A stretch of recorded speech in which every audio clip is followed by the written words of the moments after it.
Salut à tous, bienvenue dans cette nouvelle vidéo. Les gars, honnêtement, moi honnêtement, à l'époque, je suivais tous les sports. Honnêtement, je suivais tous les sports, mais ça a toujours été le football, mon sport préféré. Voilà, depuis que j'ai 7 ans, depuis la Coupe du Monde 1998, où le premier match de foot que j'ai regardé, c'est France-Afrique du Sud, 3-0, premier match de Coupe du Monde. En tant que Parisien de naissance, 1998, première saison en Ligue 1 du PSG que je regarde, 98-99, et voilà, on en a connu des choses. Et le football a vraiment évolué depuis l'arrêt Bosman. Qu'est-ce que l'arrêt Bosman ? Avant c'était simple, avant l'arrêt Bosman, toutes les équipes du monde entier avaient le droit seulement qu'à 3 joueurs étrangers par équipe. Et quand il y a eu l'arrêt Bosman, ça y est, tout le monde s'est mis à recruter un max de joueurs étrangers. Et puis voilà. Bref, on va dire que le football a connu son Graal très clairement. On a vu des matchs exceptionnels, incroyables, subliminales. Coupe du Monde 98 exceptionnelle avec les émotions. L'Euro 2000 exceptionnel. La Coupe du Monde 2006 avec un Zidane 34 ans qui est exceptionnel, incroyable. Je crois que c'est la meilleure Coupe du Monde de l'histoire, celle de 2006, on va pas se mentir. Mais malheureusement, là très clairement le foot non seulement a perdu son âme, a perdu sa dignité, a perdu son cœur. Le football est pourri par le pognon maintenant, depuis au moins 20 ans. Ouais, au moins 20 ans. Et au moins avant, certes, il y a toujours eu du pognon, mais t'avais des grands joueurs. T'avais des Cristiano Ronaldo, t'avais les Lionel Messi, t'avais des Ronaldinho, t'avais des Zidane, t'avais des Del Piero, t'avais des Neymar, t'avais des Suarez, t'avais des Carlos Tevez, t'avais des Iniesta, des Xavi, des Pirlo. T'avais des grands gardiens, des Casillas, des Dida, des Barthez, des Bernard Lama. T'avais des grands créateurs, des grands joueurs qui te faisaient vibrer.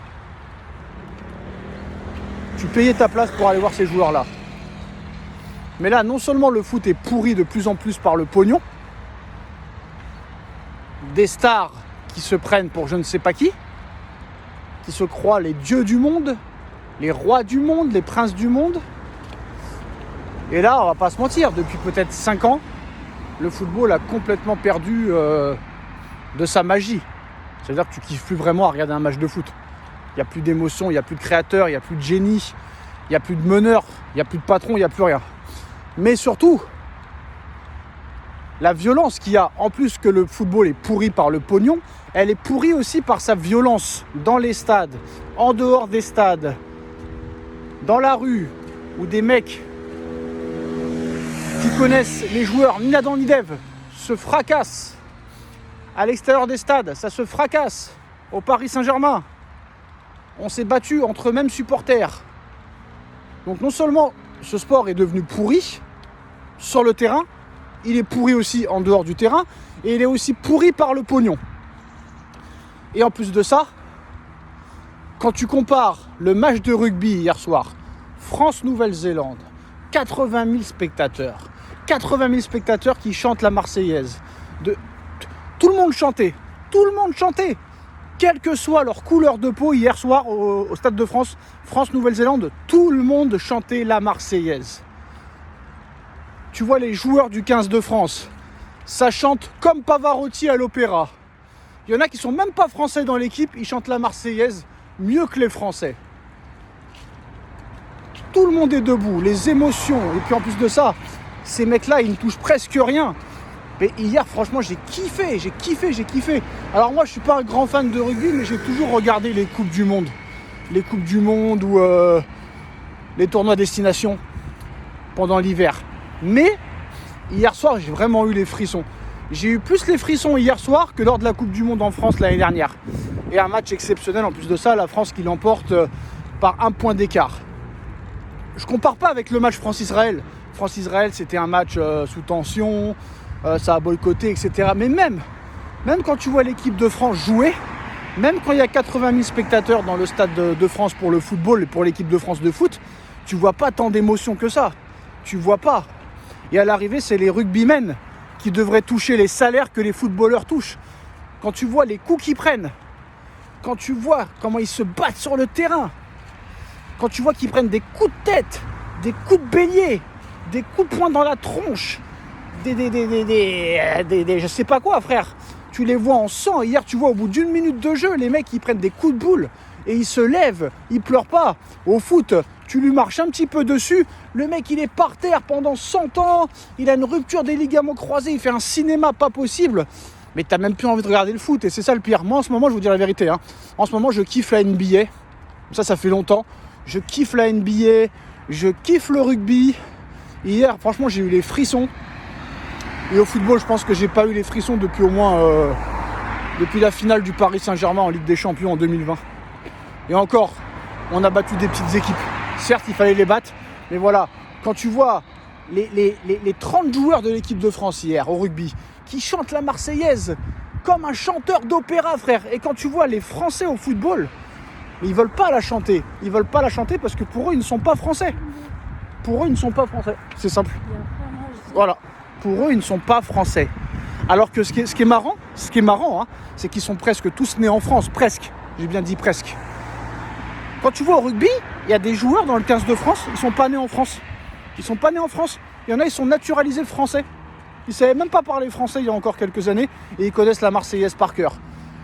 Non seulement les mecs en équipe de France de foot, ils ne se sentent pas français, c'est pour ça qu'ils ne chantent pas la Marseillaise. Et moi, j'ai été très très déçu. Alors je sais ce que vous allez dire, c'est pas une obligation non plus de chanter la Marseillaise, c'est un hymne national de guerre, etc., etc. Mais même, c'est ton pays, tu représentes ton pays, tu peux la chanter et ça va. Les paroles, ils te choquent, c'est bon. Non, j'ai été déçu, franchement, j'ai été déçu. Même en 98, tu voyais Thuram, il a chanté comme un fou. Vieira, il a chanté comme un fou. Voilà, bon, c'est vrai que Zidane, Platini, tout ça, ils n'ont jamais chanté la Marseillaise. Non, d'accord, c'est pas une obligation, mais pour moi, ils ont eu tort, ces gens-là. Pour moi, ils ont eu tort, même si ça a été des joueurs phénoménaux. Platini, 3 ballons d'or. Zidane, 1 ballon d'or, il aurait pu en avoir plus. Mais je suis désolé, tu dois chanter la Marseillaise, c'est un minimum, quoi, tu vois, un minimum. Mais là, tu voyais les joueurs d'équipe de France, ils se sentent pas français. Moi, je suis désolé de le dire, et ça me rend triste. Ça me rend triste parce que ils sont nés en France, c'est le pays qui les a formés, c'est grâce à la France qu'ils sont devenus footballeurs professionnels. Donc je suis désolé, mais c'est lamentable, quoi. C'est lamentable, mais c'est comme ça. Mais en parlant aussi de football, bah, c'est sûr que moi, au niveau même du jeu, sur le terrain, bah, j'ai beaucoup plus kiffé de regarder le rugby. Franchement, hier soir, je me suis régalé. France-Nouvelle-Zélande, je me suis régalé. Le haka, les émotions, tout ça. Franchement, c'est incroyable. Même, tu vois, pendant la Copa América, en Colombie, c'était la folie. L'Argentine, c'était la folie. Mais ici, frère, au football, t'as toujours que des violences bizarres. Toujours. Tu vois, hier, merde, tu vois. Et il faut arrêter de parler de racisme. Parce que hier, dans les tribunes, il y avait tout. Il y avait tout dans les tribunes hier, France-Nouvelle-Zélande. Il y avait des Noirs, il y avait des Blancs, il y avait des Arabes, il y avait des Asiatiques. Tout le monde chantait la Marseillaise. Tout le monde. Donc il faut arrêter de voir du racisme partout. Regardez hier les images de France-Nouvelle-Zélande. Il y avait toutes les origines du monde. Il y avait toutes les origines du monde, il y avait toutes les couleurs du monde. Toutes les couleurs du monde au Stade de France hier. Et ça chantait la Marseillaise avec ferveur et avec fierté, en fait. Voilà, c'est tout. Mais c'est dommage, c'est comme ça. Et nous, on va continuer à aimer un sport qui nous fait plus vibrer. C'est incroyable, mais je pense que le rugby mérite beaucoup plus de visibilité. Puis le comportement des supporters au rugby, il est incroyable. Ça bouge pas une oreille, tout le monde reste en place, tous les drapeaux français sont sortis. Et vraiment, c'est magnifique. Franchement, exceptionnel. Même quand tu vois le top 14, championnat de France de rugby, tous les stades sont pleins à craquer. Il n'y a jamais de violence. Il se passe jamais rien. C'est du pain béni. Voilà.